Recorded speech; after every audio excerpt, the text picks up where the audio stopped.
The largest hurdle for us as one of 7 state museums is our rural location. We're geographically restricted in the number of people that we can recruit to come to the museum.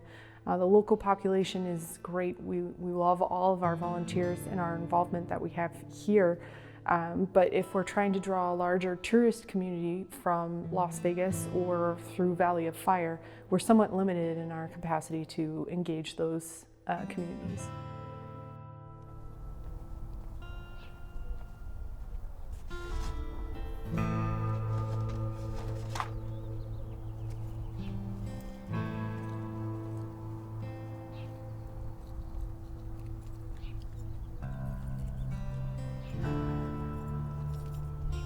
I am Mary Beth Timm. I'm the museum director at the Lost City Museum.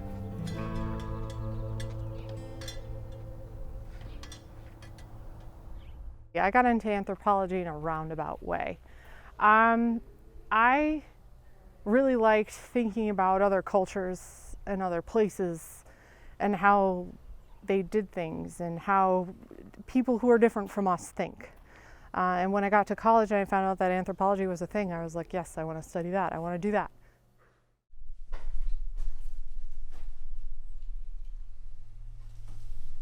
I would like to see this museum have more community involvement in different realms. So museum membership, volunteer involvement, community outreach, educational programs.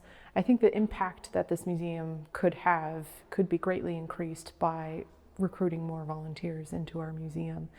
And in that light, I would also like to expand our programming to bring in more educational opportunities for the public to learn about archaeology, to learn about the past, about Native peoples from Southern Nevada, learn about the state system and state history, and just be more enriched as individuals through service either to the community or through education of other parts and programs that we can offer here at the museum.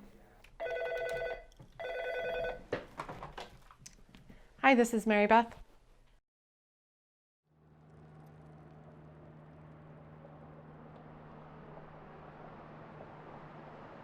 Been part of the community. You have a tendency to go by it because it's always been there.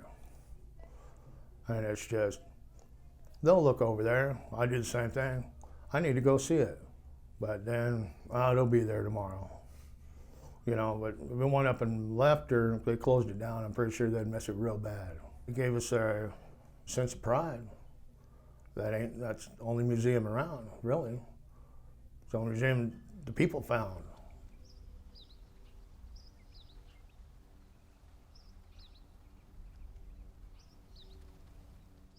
I think the biggest struggle is bringing in the new with what has always been here. I think structurally, procedurally, I think there's a lot of different things here that have just been throughout the history of the museum. And now that, you know, our systems are different and the budgets are different, our bosses are different, I think incorporating the old with the new is the struggle that we have here.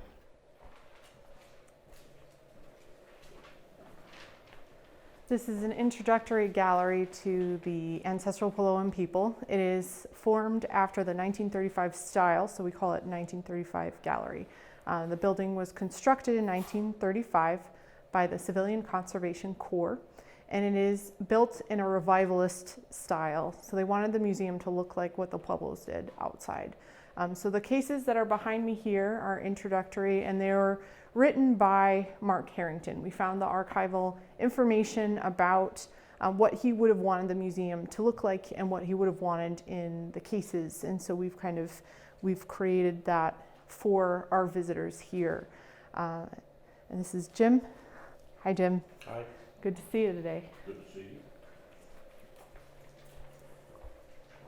I think sometimes it might get a little bit overlooked.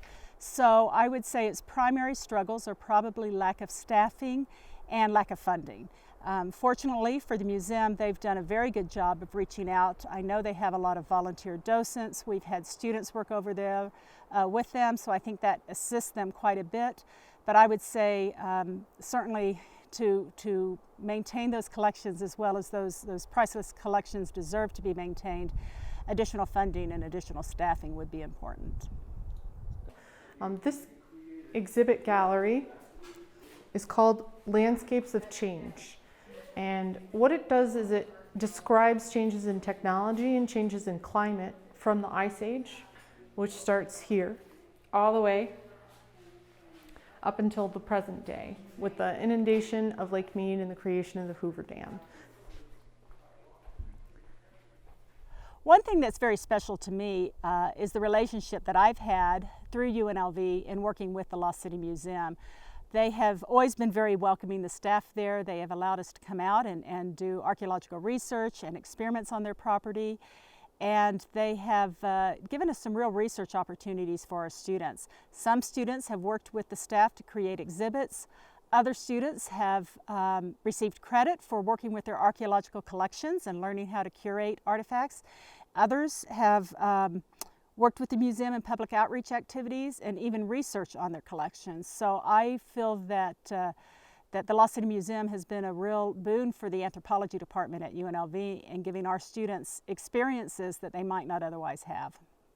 A UNLV undergraduate project discussing the importance of Kachina dolls within Hopi culture, which is another Puebloan population, and kind of how did those change over time?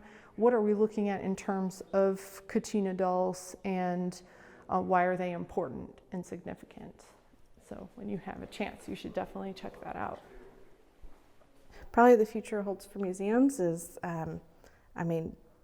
really just more of like teaching everybody where we've come from and how to understand how we got to where we are today, and making sure that we don't lose that hindsight, that view into the past, and that we do learn from what has happened before. I think they're pretty important and they're key to education, just all around for everything. Right here is really unique.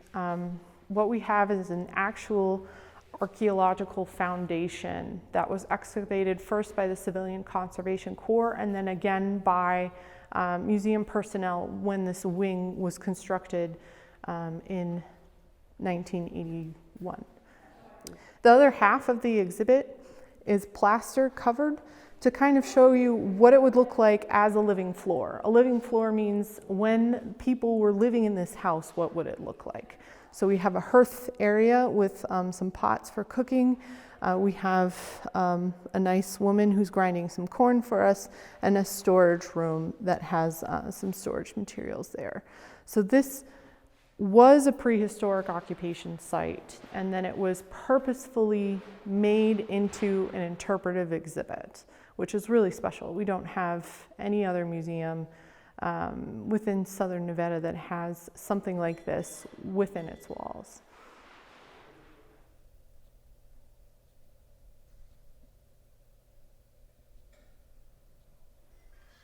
I think it's very important. We need to keep it. It's interesting for people who travel far away. My relatives were just out last month, and they loved going to the museum, years ago, and they came back and we went again. And it was the only place we could get a postcard from my aunt this year, so it was, I think it's very important. It's very important for people to go and see how people grew up and how they lived, and what it took for them to survive. What I hope people take away and what I see people when they leave here is they're impressed with how the museum is put together and all of the information and how easy it is to access and understand what was happening here. These are also really special. This is a replica. It's not built on top of an actual foundation. It was built specifically for interpretation and specifically so that people would understand what the prehistoric housing structures looked like. So the Civilian Conservation Corps was excavating all over this area, about a 25-mile radius up and down the Virgin and Muddy Rivers. And these structures are replicas of what they had found in different areas. So they are usually open to the public. You can usually go inside, kind of take a look around, look at what's doing. But right now we've had to close them due to a severe weather event that's made them a little more precarious than they usually are. So we're trying to get stuff together to get them fixed up so that the public can continue to use them for interpretive purposes. Because they've been up almost 100 years, it would be terrible to lose them. These are unique. There aren't any pueblos like this in southern Nevada that I'm aware of, and they aren't, you're not going to find them anywhere else. They're historic in their own right. They're old enough to be determined eligible on the National Register of Historic Sites, and they're really special.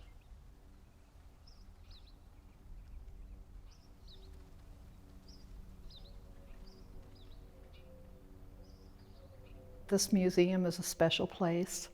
There is an atmosphere here just when you come through the door. It's unlike any place I've ever been. I don't know whether it's the spirits from the ancestral Puebloans that are here and providing an aura and a spirituality, but it is a unique and special place, and the calming influence it has over people and the camaraderie of the staff and the volunteers here, it's just amazing.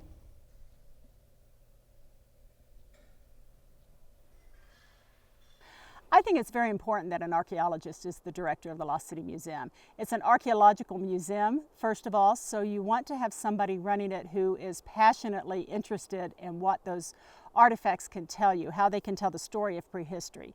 Not just look at them as an art object, which they also are. It's fun to look at them as an art object, but they can be so much more than that.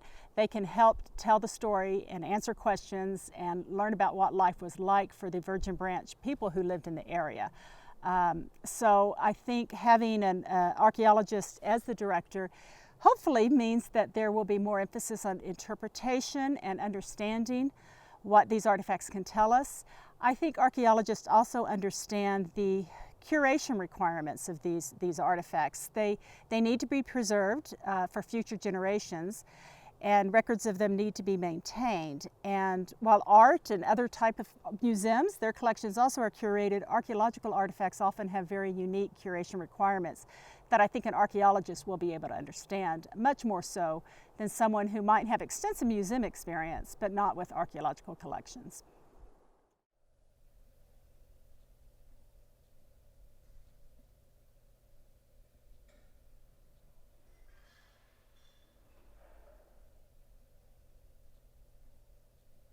What excites me about the museum for the future is the direction that it's going with a new administrator. Our archaeologist / curator, Mary Beth, she was hired for the job as the director of the Lost City Museum, and I have just been amazed at how easily she stepped from that one role into the next, and she just has a vision, and she's just such a calming influence at the museum. And I just feel like the sky's the limit, and I really feel that we're going to be seeing a lot of positive things happening in our exhibits and programs here.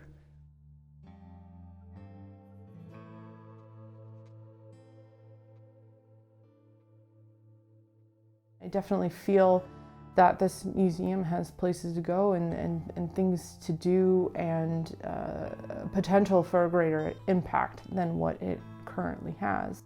And I'm excited to go there with staff and to try to lead the museum into the future.